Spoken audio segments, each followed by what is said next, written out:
Halo. Halo. Iya, apa kabar? Baik, baik mas, baik. Sekarang kesibukannya lagi ngapain nih, Mas? Lagi berkarya aja sih mas. Berkarya dari rumah ya. Iya, sebenarnya sih ya karena udah terbiasa kerja di rumah, jadinya nggak terlalu ngefek kali ya. Awal tertarik di seni lukis itu dari kapan, Mas? Oh udah lama ya sebenarnya kalau seni lukis tuh tertarik ini dari setelah SMA kali ya. Mungkin setelah awal-awal awal-awal lulus SMA itu kan suka namanya gambar. Nah, ingin kayak gambar itu kan beda banget nih sama melukis nih.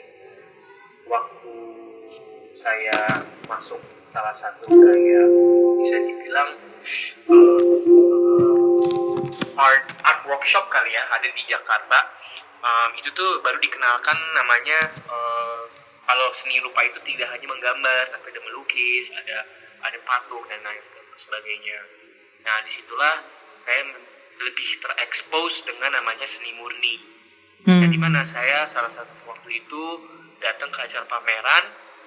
Di pameran itu saya ngelihat ada satu lukisan yang dimana karyanya itu menarik sekali gitu. Ada kanvas besar, blank, terus di tengah ada kunci. Terus saya mikir lah, kok kayak gini aja bisa masuk museum sih ya. Nah dari situlah saya terinspirasi di mana menarik ya. Di seni rupa itu, di seni lukis terutama itu tidak ada batas gitu.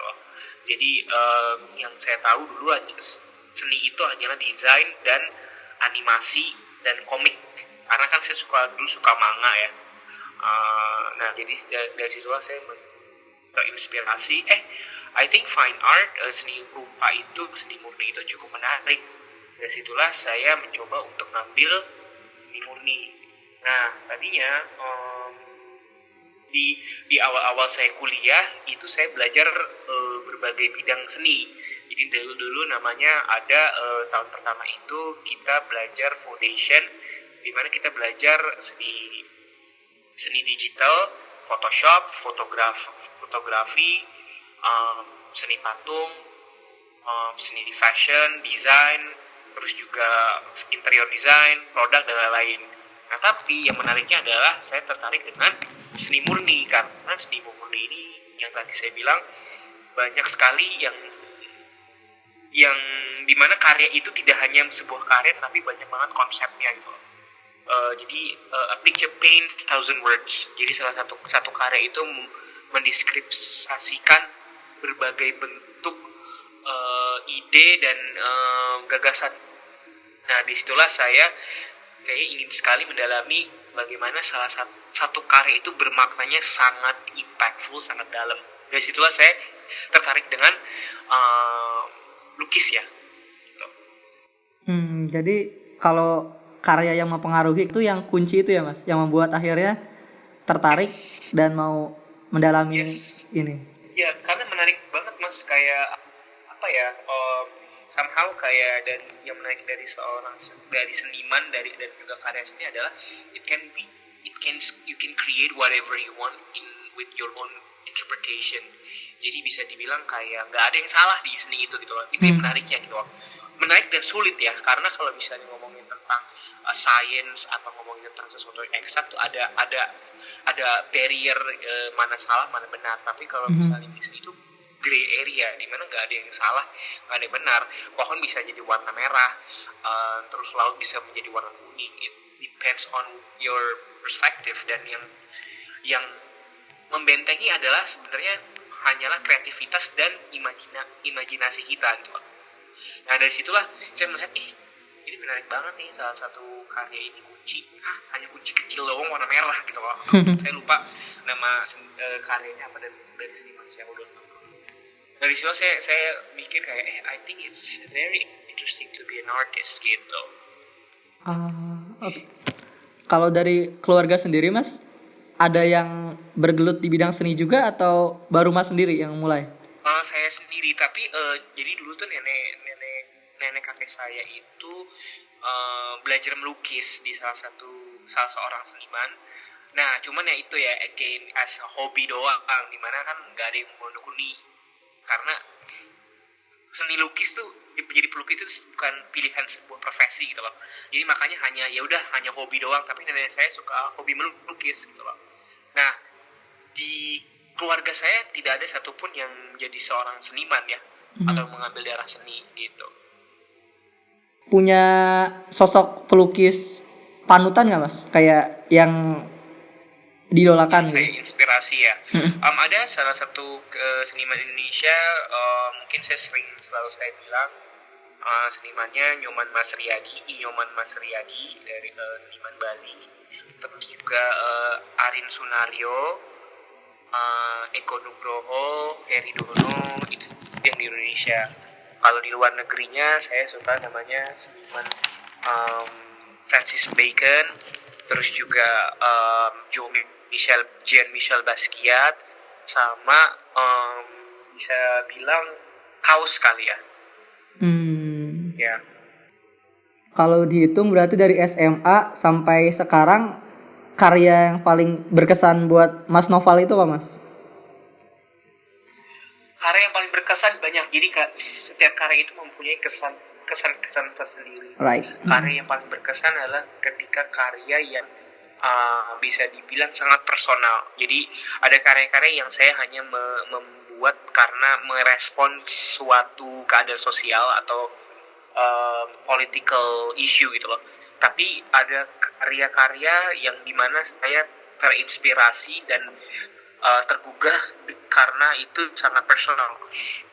Contohnya ada karya yang dimana saya lagi megang piala, dimana waktu itu karya itu yang menjadikan mungkin karya yang dimana throwback dari history, dimana waktu saya kecil ketika saya TK throwback, saya itu ikut lomba gambar, cuman saya nggak pernah menang.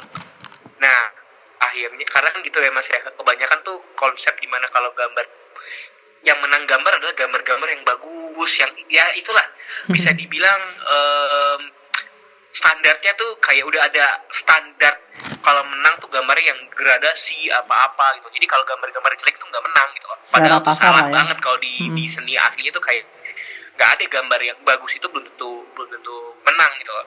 Nah akhirnya saya sampai lomba gambar ke Bandung terus kalah. Akhirnya ibu saya buat saya dummy ini mas piala-pialaan gitu loh, juara harapan 3. Jadi kesannya tuh konsepnya adalah jangan pernah menyerah gitu loh. Dan itu saya nggak tahu, saya pikir saya itu menang waktu itu, menang juara harapan 3. Karena kan kalau misalnya logika adalah nggak ada tuh namanya juara harapan 3. Tapi ketika waktu kecil ya udahlah, namanya anak kecil ya saya menang gitu. Oh saya alhamdulillah saya menang juara harapan 3. Ternyata itu selama berpuluh-puluh tahun baru kemarin ya 2018 apa 2019 saya lupa, saya baru tahu ternyata real story-nya. Ternyata itu nggak ada yang namanya saya juara waktu itu, nggak ada. Jadi ibu saya buat ke toko piala untuk membuat itu gitu loh, dimana at the end moralnya adalah untuk ya anak ini nggak patah semangat. Dan akhirnya itu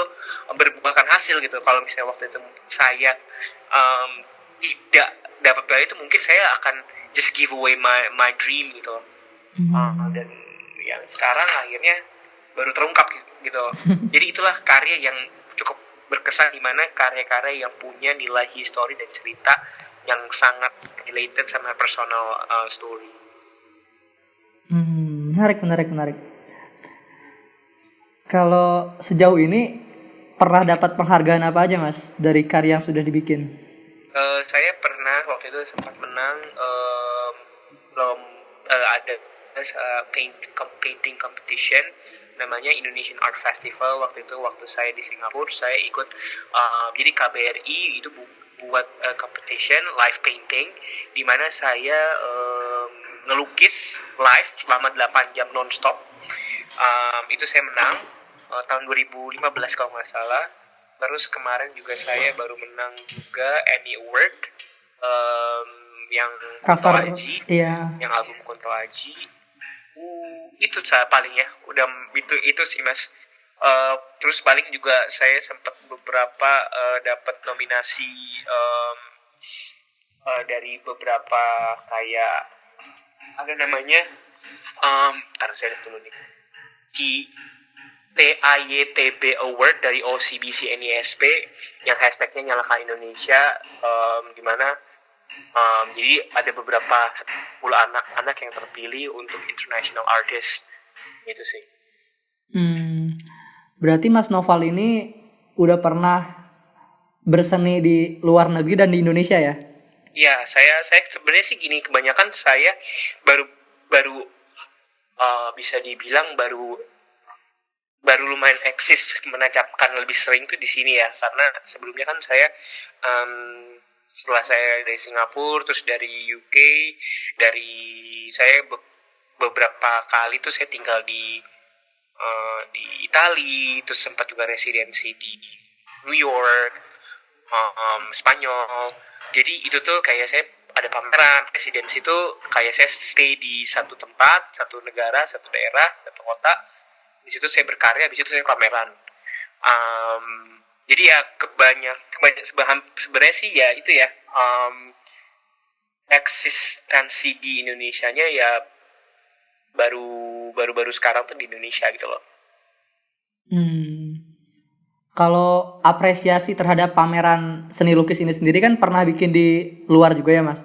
Iya. Itu tingkat apresiasinya lebih tinggi di luar atau di Indonesia? Ya gini, kalau mungkin awal-awal ya, mungkin kita throwback lagi awal-awal banget sih, apresiasinya bisa dibilang cukup di luar negeri cukup lebih lah ya, karena mungkin ngomongin tentang background pendidikan, education, bagaimana mereka teredukasi dengan seni itu jauh lebih tinggi. Cuman sekarang recently apresiasi di Indonesia cukup luas gitu loh, cukup banyak. Contohnya kayak kemarin ada pameran art fair di Art Jakarta, itu banyak sekali yang datang. Kemarin pas 2017 pas saya pameran tunggal di Jakarta itu juga sempat, itu banyak sekali yang datang selama sebulan tuh, orang terus datang. Jadi apresiasinya bisa dibilang ya 60-40 lah, 60% di luar, 40% di sini. Tapi kalau di Indonesia mungkin setelah tahu dia siapa baru orang mau datang gitu ya. Nah itu dia sih, that's the problem in Indonesia. Kita tuh harus jadi, the thing is kayak ya harus kedengeran dulu lah namanya siapa gitu kan, kayak contohnya kayak Rich Brian gitu kan, karena Rich Brian siapa baru nih di Indonesia, tapi kalau misalnya kitanya bukan siapa-siapa baru belum apresiasinya telat gitu loh. Ya. Jadi kalau di luar apresiasi terhadap seni itu ya fokus di seninya bukan di personnya gitu ya. Ya benar sekali, karena ini bisa dibilang ya tadi saya bilang, mereka mempunyai edukasi tentang seni itu udah cukup lama, dari kecil mereka sudah biasa dengan apresiasi, bisa dibilang art appreciation, bagaimana mereka datang ke museum, datang ke gallery dan lain-lain dari kecil tuh Mas. Nah tapi kalau di Indonesia kan museum aja nggak punya, musim-musim bagus ya, ada tapi gitu-gitu aja, terus galeri dan kurang, pameran-pameran juga jarang, dan dimana kita kan konsep seni, belajar seni hanyalah ngegambar gitu kan. Saya ingat banget waktu SMA konsep dimana kayak pelajaran seni rupa itu ya udah hanya gambar dong, padahal kita nggak belajar tentang sejarah seni rupa, tentang bagaimana siapa seniman Indonesia yang kita hanya tahu itu aja senimannya gitu. Padahal basic itu cukup penting ya buat referensi, buat... Ya benar banget Mas, sangat penting, dan dimana jadinya di Indonesia tingkat apresiasinya berbeda Mas. Jadi kayak gini, apresiasi di Indonesia adalah datang hanya untuk foto.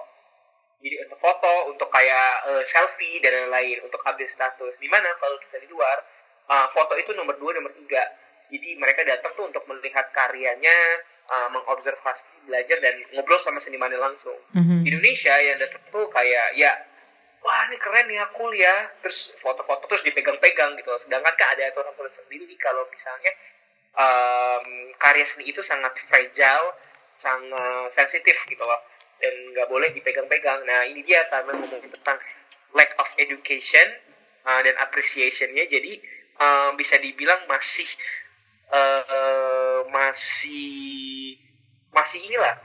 bisa amateur lah, tapi ya it's growing gitu loh, karena kan ngomongin tentang social media sekarang orang udah lebih terekspos tentang karya seni gitu loh. Iya, karena kita diajarin langsung praktek ngegambar, ngikutin garis gitu, tanpa diselingin dibarengin sama teorinya itu tadi gitu. Bener mas, kayak pastilah kayak semua nggak dari sekolah swasta sampai negeri itu, kecuali international school ya, itu pasti nggak ada namanya pelajaran tentang kayak seniman Indonesia siapa tahun berapa karirnya siapa aja, nggak pernah ada mas. Hal ini mungkin berdampak juga sama anggapan yang bilang kalau pekerja seni itu nggak ada masa depan, kayak bisa makan apa sih gitu dari seni. Bener banget mas. Jadi mungkin di seluruh negara pun juga tingkat prioritas menjadi seniman itu tuh cukup di bawah lah ya, cukup di kebelakangkan gitu. Cuman jauh lebih promising gitu daripada di Indonesia, mindset di mana orang tua atau misalnya kebanyakan orang awam itu melihat seorang seniman itu tidak punya masa depan yang cerah, tidak punya sesuatu hal yang jelas, dan apa sih kerjanya, ngapain gitu. Padahal kalau kita melihat negara-negara yang cukup maju, yang paling penting adalah scientist, psychologist, artist, terus juga bisa dibilang mechanics, doctor, itu tuh 5 hal yang cukup fundamental gitu. Tapi kita di abandon karena ya udah, ngapain sih keindahan gitu kan. Padahal kan kalau life without art tuh it's a boring life gitu loh. Sejauh ini Mas Naufal sudah bikin berapa pameran Mas di luar dan di Indonesia? Oke, kalau misalnya group exhibition banyak ya. Hampir sekitar lebih daripada 50 kali ya kalau group exhibitionnya kayak. Tapi kalau misalnya solo exhibition aku udah pernah Indonesia sekali. Group solo exhibition tiga kali. 2 kali di Indonesia, 2 kali di Singapura, 1 kali di Indonesia. Untuk kedepannya ada lagi disiapin nggak Mas pameran semacam ini? Sebenarnya tahun ini itu saya Agustus ini sebenarnya saya pameran tunggal di Jakarta, cuman ya karena keadaan sekarang pandemi jadi cancel. Mungkin tahun depan kalau misalnya negosiasi oke, saya akan insya Allah sih pameran tunggal di Taiwan. Tahun depan di Taiwan ya? Iya, sama tahun ini sebenarnya banyak sih, kayak ada pameran grup di Swiss, terus ada di Jakarta. Cuman ya itu karena keadaan sekarang jadi nggak tahu deh jelas. Kalau untuk selama masa pandemi ini Mas, ada dampak langsung nggak terhadap Mas Naufal dalam berseni ini? Alhamdulillah sih kalau pertama dari cara kerja mungkin tidak terlalu berdampak, nggak mungkin nggak, cuman tidak terlalu signifikan seperti teman-teman yang bekerja di kantoran kali ya, karena kan saya emang bekerjanya di studio saya itu tempat saya tinggal juga, jadi nggak terlalu ini. Cuman kadang kalau misalnya saya stuck kehabisan ide, nggak bisa nih, namanya saya traveling keluar, jadinya udah saya harus memanfaatkan inspirasi yang ada gitu loh, yaitu dari internet dan lain-lain. Nah, terus kalau misalnya ngomongin tentang aktivitas pameran, ya pasti itu terdampak, nggak ada namanya pameran sekarang ya, ini adalah online. Cuman kalau misalnya ngomongin tentang bisa dibilang kayak ada orang yang beli karya atau apa, ya alhamdulillah sih ada-ada aja gitu loh. Jadinya dampaknya itu tidak terlalu signifikan lah. Kalau dalam berkarya seni lukis sendiri, Mas tipikal yang solo atau yang grup? Saya orangnya sendiri ya. Kalau misalnya seni lukis tuh saya lebih baik sendiri, yang tenang, nggak ada orang. Saya orang nggak bisa banget keramaian. terlalu rame banget gitu. Jadinya saya terdistract. Jadi mungkin ada saya punya artisan saya, ya itu seorang aja, jadi nggak yang ramai banyak orang. Oke, menarik nih. Saya ingin tarik ke belakang tentang anggapan orang-orang yang bilang pekerja seni itu masih belum dipandang lah buat prospek masa depan gitu. Nah, sebenarnya menurut Mas Noval, prospek seni itu gimana sih setelah dijalanin? Oke, prospek seni sangat besar. Kalau Mas kita ngomongin tentang realitanya aja ya, kita ngomongin tentang zaman sekarang tuh udah berubah.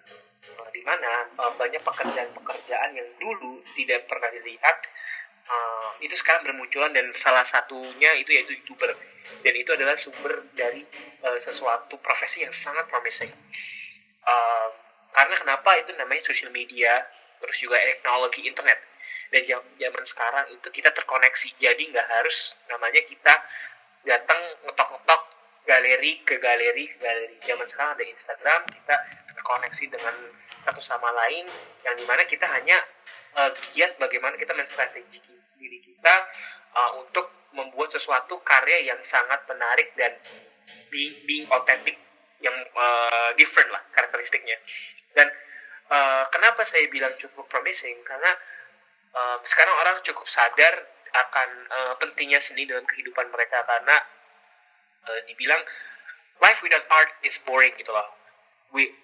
Itu dibuktikan karena adanya Instagram.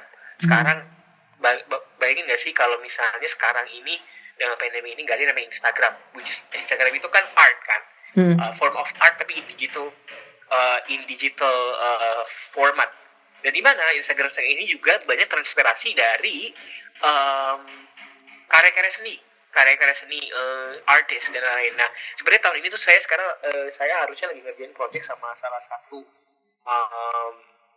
bisa dibilang internet platform, really big, one of the biggest in the platform di Paris, yang dimana dia menarik seniman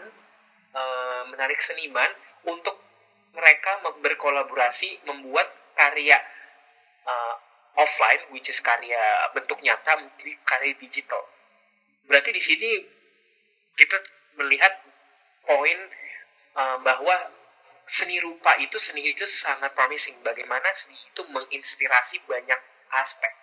Contohnya sekarang bisa dibilang banyak brand-brand atau company-company yang bekerja sama berkolaborasi dengan seniman, kayak membuat satu campaign digitalnya, terus bisa dibilang membuat ilustrasi katakanlah sebuah visi misi perusahaan itu. Jadi luas sekali gitu. Tapi sebenarnya bisa dibilang ini bagaimana sebuah mindset kita di set gitu. Kalau awal dulu bilang seniman seni murni hanya ngelukis, salah sekali gitu loh. Buktinya saya sekarang awalnya start dari seni lukis, tapi itu berkembang banyak sekali gitu. Saya berkolaborasi sama merchandise, berkolaborasi dengan fashion, terus berkolaborasi dengan bisa dibilang digital platform, buat campaign A, B, C, D, yang dimana itu menjadi sebuah campaign yang dan salah satu power untuk kita bisa do a lot of things gitu loh. Jadi yang salah adalah it's about mindset gitu loh. Jadi banyak banget nih teman-teman sekarang seniman-seniman yang berubah pola pikirnya, tidak hanya ya udah benar-benar konvensional yang dimana ya itu berkarya aja di studio, tapi bagaimana kita sekarang digabungin dengan video, dimana kita ada buat YouTube, tutorial apa, bla bla bla bla bla bla bla bla. Kayak saya juga sempat beberapa kali buat YouTube tentang program melukis fun gitu. Nah jadi bisa dibilang cukup promising ya. Asal kitanya bagaimana kita melihat dan memposisikan diri kita di mana gitu loh. Dan ngomongin tentang dunia seni, industri seni sendiri, yang fine art sendiri itu sangat luar biasa promising, di mana seniman Indonesia adalah salah satu seniman terbaik di Asia Tenggara. Kalau compare di Asia itu kita ketiga, dari Cina, Korea Selatan, sama Indonesia kita ketiga gitu loh. Jadi kita benar-benar well respected kalau di dunia seninya gitu loh. Banyak banget seniman-seniman yang luar biasa hebat, luar biasa inspirasi, teraspirasi, yang benar-benar di appreciation, tapi tidak dipublikasikan gitu loh. Karena yaitu again konsep dari dulu adalah seniman adalah sesuatu pekerjaan yang tidak punya masa depan, aneh, terus juga punya dunia sendiri, cara kerjanya nggak jelas, nggak disiplin, kalau kerjanya molor bla bla bla bla bla sama gue gitu loh. Tapi itu mungkin mindset dulu gitu loh. Tapi sekarang bagaimana things change gitu loh. Banyak banget profesi-profesi lain yang awalnya kita ngelihat katakanlah chef dulu kan dibilangnya tukang masak, tapi sekarang chef keren-keren kok, asik-asik kok gayanya. Jadi itu, dan sekarang sangat promising gitu loh. Gak harus jadi chef itu harus kerja di restoran, tapi mereka bisa punya channel sendiri, bisa buat restoran sendiri, sama juga seniman bisa buat galeri sendiri, bisa buat YouTube channel sendiri. Jadi it's very very promising if you think that it will be promising gitu. Oke, mungkin kalau selama ini kan seni itu identik dengan rambut gondrong, bangun siang, bebas, gak terikat gitu kan. Orang yang pengen kayak gitu akhirnya lari ke seni gitu. Cuma sekarang itu seni itu bisa rapih, bisa disiplin waktu ya, nggak harus kayak gitu ya. Iya mas, jadi banget. Saya ketika makanya saya dikirim keluar, saya mengubah mindset saya di mana ketika saya waktu kuliah, ternyata teman-teman saya kok keren-keren banget ya. Bayangin kayak masuk kelas pakai jas, ngelukis tuh pakai jas, ngapain gitu loh? Nggak takut kotor. Kalau di sini kan kayak maaf kayak dekil gitu loh mas. Nah tapi ya itu bagaimana kita mengapresiasi diri kita sendiri gitu. Nggak salah nggak kalau misalnya dekil atau apa, nggak salah. Mungkin emang orang mau seperti itu. Cuman alangkah lebih baiknya kalau misalnya kita mau dibilang karakteristiknya berbeda, ya sesuatu new thing gitu loh. Sekarang banyak kok seniman-seniman kalau yang udah sukses yang jadi itu yang mereka benar-benar yang sangat rapi, nggak kelihatan seniman gitu loh. Jadi banyak orang yang bersembunyi di balik dalil gue kan seniman, gue bisa terserah mau ngapain aja. Salah sekali kalau saya bilang yang menunjukkan kamu seniman adalah karyanya gitu loh. Sama kayak saya kesel banget sama orang, gue seniman, kayak so what the hell is your work gitu loh. What is your work? Kayak lu bisa ngomong seniman kalau misalnya lu ada karya lo gitu loh. Kalau misalnya lu karya lu cuman gaya lu seniman tapi lu nggak berkarya, itu mah seniman, itu mah salah gitu. Menarik. Jadi seni itu orang lain yang bilang gitu ya, bukan kita yang menjustifikasi kalau I'm seniman gitu. Iya, karena kan baik banget mas kalau misalnya kayak gue seniman nih, kayak ya kalau ya dengan rupa yang mas mungkin tahu kali ya. Tapi coba tanya, apa karya lo? Iya, karya gue gini. Iya sih. Itu lo dengan mindset lo, tapi yang mengekstensikan diri lo sebagai seniman adalah orang lain, which is yang menilai adalah karyanya yang akan eksis, yang dimana akan menancapkan kukunya dalam dunia seni itu gitu loh. Dan akhirnya until people will figure it out gitu loh. Jadi saat ini tuh pekerja seni itu bisa sekaligus wirausaha juga ya dengan kemudahan segala macam sekarang ini. Benar mas. Nah saya nyebutnya artpreneur. Entrepreneurship gitu. Jadi penggabungan antara seni dan artpreneur. Iya, menarik terhadap yang tadi dibilang Mas Noval terkait industri seni itu sebetulnya prospeknya sangat besar. Nah, kalau boleh tahu Mas, omset dari kegiatan berseni itu kira-kira berapa Mas? Kalau nominal saya nggak bisa ngasih tahu karena mungkin itu kredibilitas sendiri. Cuman saya bisa bilang alhamdulillah saya saat ini saya bisa residensi beberapa bulan di satu negara, terus saya bisa keliling dunia. Bisa dibilang saya juga bisa punya studio sendiri yang saya bilang cukup 100% sangat menjanjikan lah, yang bisa dibilang saya cukup tidak harus saya bisa dibilang, aduh next saya mau makan apa, malah lebih dari itu gitu loh. Jadi bisa dibilang saya sekarang udah jadinya saya bisa invest ke arah yang lain gitu loh, which is itu yang saya bilang sesuatu yang cukup eksponensial gitu. Menarik. Sebenarnya saya yakin itu banyak sebenarnya orang-orang Indonesia yang memiliki potensi kemampuan di bidang seni, tapi dia bingung untuk publikasi untuk memulai gitu mas. Nah, ada tips ini nggak mas? Tips and trick buat mereka yang suka di seni tapi bingung buat publikasinya gitu.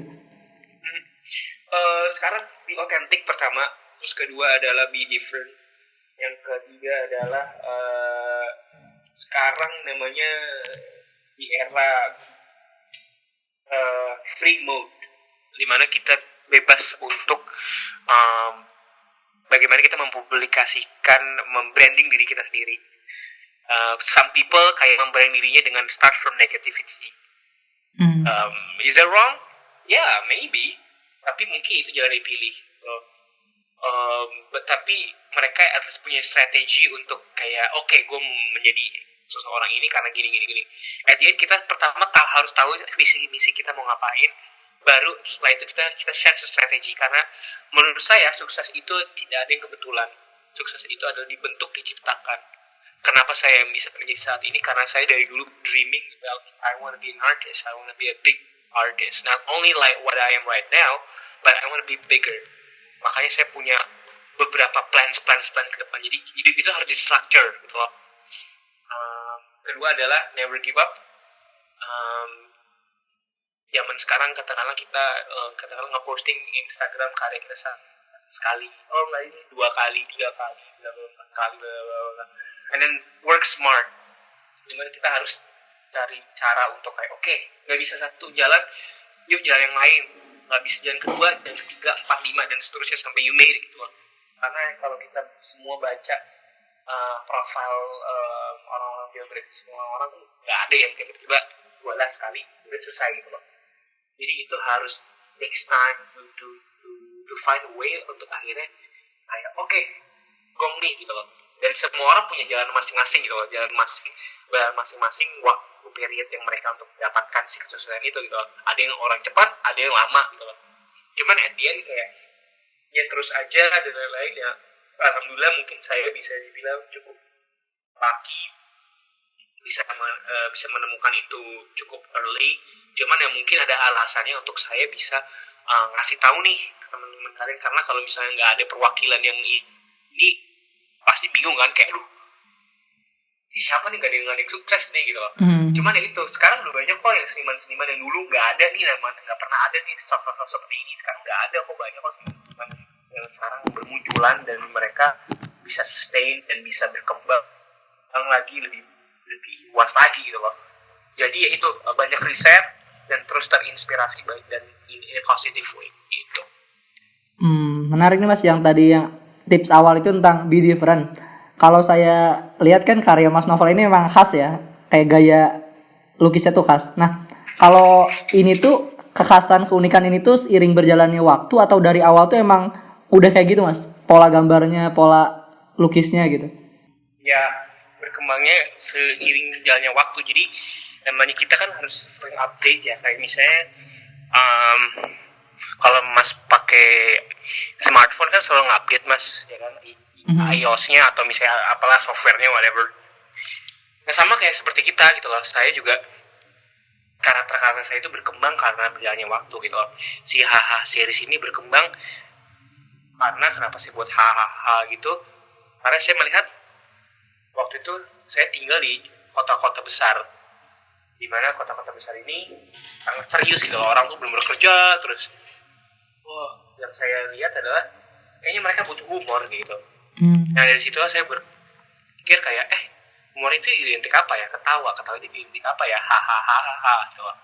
Dari situ saya mencoba mendevelop dari bagaimana orang ketawa, tapi nggak semua ketawa itu start dari sesuatu yang lucu gitu loh. Kadang kita ngetawain orang kayak berarti ejekan kan, terus diketawain, ketawain diri sendiri karena teringat masa lalu. Jadi banyak layernya gitu loh. Nah makanya dari situlah saya mencoba untuk membuat si haha series ini, dimana semua karya-karya itu ketawa semua gitu loh. Jadi saya ingin menjelaskan tentang kayak ini ketawa tentang apa sih, apa yang diketawain sih gitu. Oke.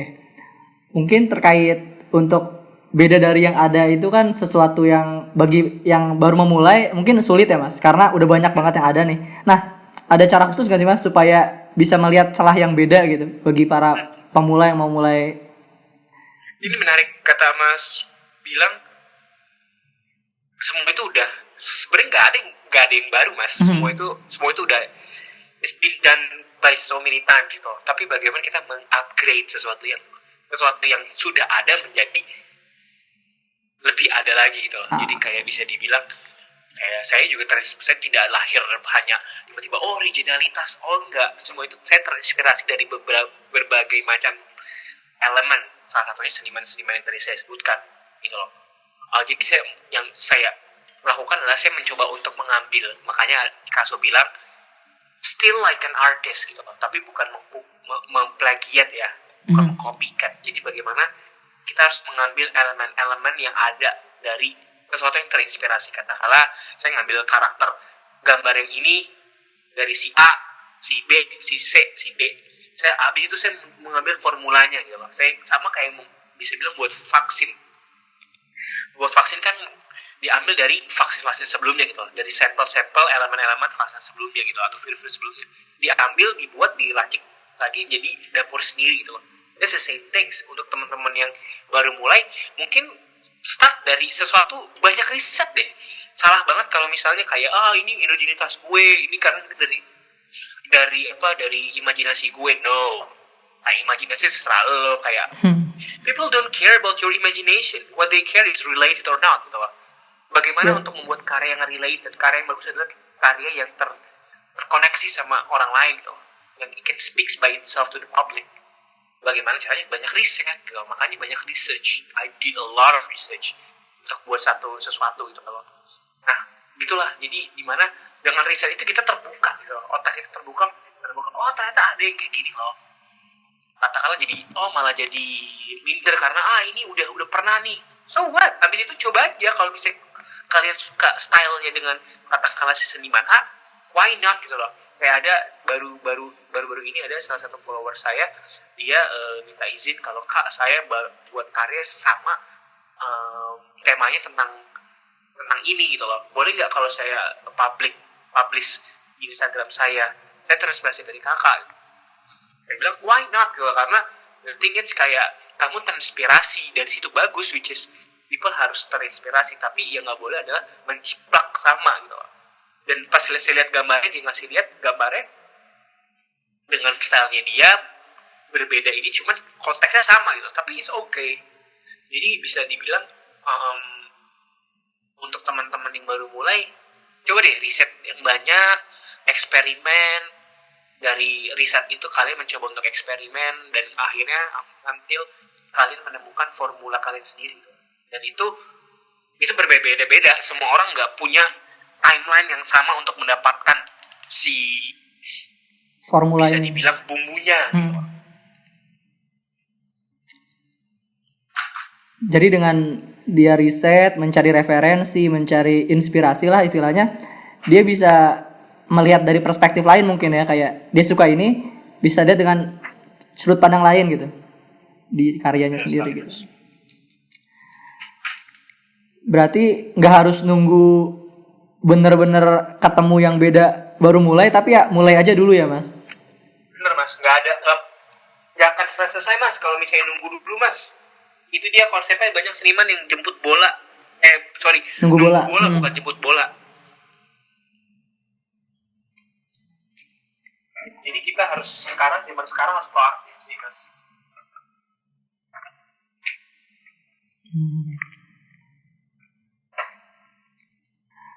Nah kalau tadi kan terkait tips yang dilakuin nih. Nah menurut Mas Noval sepanjang perjalanannya sejauh ini, apa sih kesalahan-kesalahan yang fatal bagi orang yang bergelut di seni gitu. Akhirnya dia nggak berkembang, akhirnya dia stuck di situ-situ aja gitu.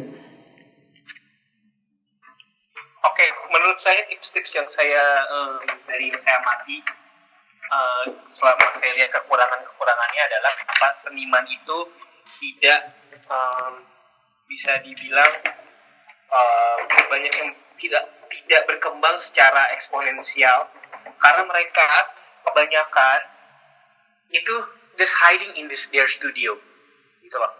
Jadi bisa dibilang salah ya nggak ada yang salah di art itu, nggak ada yang salah. Cuman kamu kalau misalnya lo mau again yang saya bilang kamu berkarakteristik dan stands out, you have to show yourself.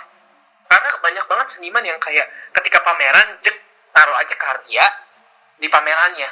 Lah, loh kan judulnya pameran. Pamer. Itu tempat di mana waktu dan tempat di mana kita sebagai seorang seniman ya pamer apa? Pamer karya, pamer diri kita. Cobalah dress up yang baik, yang proper, be there in the exhibition. Terus you udah stand aja in your pameran di sebelah karya. Nanti kalau ada orang tanya, kita jelasin gitu loh. Atau nggak proaktif kayak saya waktu pengalaman saya ketika saya berpameran, saya tidak pas pameran tidak cabut, nggak datang ke pameran, cuman pas opening saya di sana gitu loh. Saya di sana, saya bertemu sama orang-orang, bertemu sama kolektor, bertemu banyak orang, dan saya bilang saya senimannya. Saya berkenalan dengan orang, dari situlah saya mendapat banyak masukan, mendapat banyak compliments, mendapat banyak kritikan. Di situlah itu membuat saya menjadi eksis gitu loh. Dimana, oh iya ya, ini orang nih benar-benar pamer, pamer konotasi dia pameran gitu loh. Dimana yes, sendiri profil dirinya sendiri sama karyanya sendiri is there gitu loh. Itu tips saya kan, karena semua orang punya beda-beda kan. Ada orang ya biarkanlah karya itu berbicara sendiri. Loh gimana semua orang punya interpretasi masing-masing. Betul. Kok ya kan, Mas bilang A, saya bilang B, sebenarnya senimannya bilang X gitu loh. Ya disitulah untuk awal-awal you stand there untuk kita berbicara tentang karya kita gitu, gagasan kita. Dari situlah orang bakal ternyata ngomongin tentang ini, saya pikir tuh ternyata seperti ini loh gitu. Dari situ kan adanya interaksi dan bisa dibilang banyak masukan ya Mas ya. Dari situlah orang mengenal kita as like mengerti ini menarik ya gagasannya ya, ini konsepnya menarik. Jadi itu sih Mas, kesalahan yang kurang missing adalah bagaimana kurangnya bisa dibilang branding di seniman itu sendiri gitu loh. Mungkin branding itu terkait dengan menyesuaikan zaman ini ya, kayak dengan tren sekarang tuh apa gitu. Iya benar, karena kan zaman sekarang kan it's about branding ya, self branding Mas. Kalau Mas mungkin lihat banyak orang yang benar-benar mengorbankan namanya sendiri untuk self branding. Di dunia selebriti, di dunia bisa dibilang perselebgraman, di dunia digital whatever. Nah, ini sayang banget nih kalau misalnya kita as individuals kita nggak punya karakter yang cukup strong, yang bisa dibilang yang being authentic gitu loh. Dan tapi sekarang banyak seniman-seniman baru itu cukup seniman-seniman muda, anak milenial ini cukup aware sama itu gitu, which is good. Itu yang harusnya kita lakukan gitu, kita semua lakukan.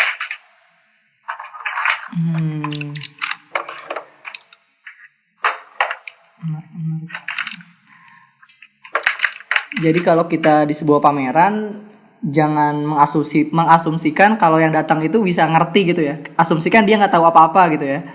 Sehingga bener banget Mas. Karena kan itu kan panggung kita. Orang kan bakal dia aja terserah senimannya, ya nggak? Iya.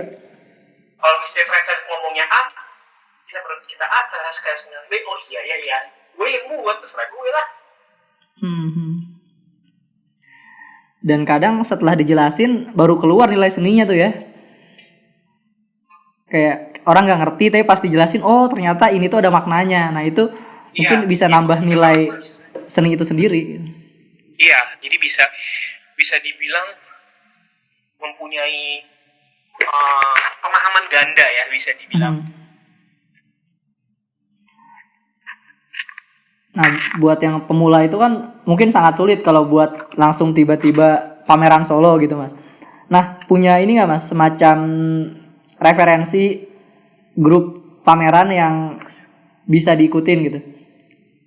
Oh ada, jadi di Jakarta itu ada namanya Art Fair. Sebenarnya Art Fair itu sering sekali ya, ada di ini ada di Jakarta ini ada namanya Art Jakarta, Art Moment, sama Art Job dan juga Binale. Nah disitulah tempat dimana kita semua para seniman, para komunitas, para kolektor, para galeris, semuanya itu berkumpul. That is the best time for you to just spread awareness. Kita benar-benar yang kayak, yaudah, just be there, just meeting people, bla bla bla bla bla bla.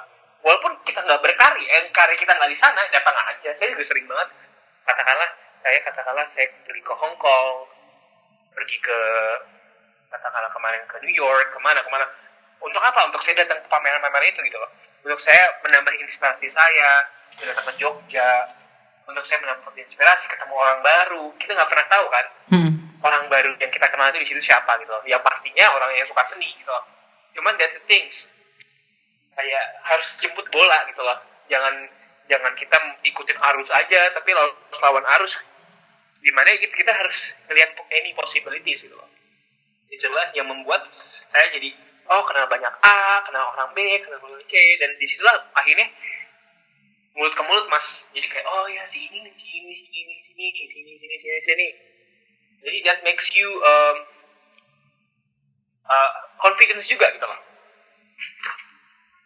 Iya, karena branding mulut ke mulut tuh lumayan lebih berbicara dibanding dari sekedar pamflet atau postingan gitu loh.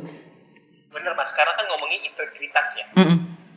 Ketika kita direkomendasi sama seseorang itu sebuah integritas. Apalagi orang itu orang yang terpercaya, orang yang punya bisa dibilang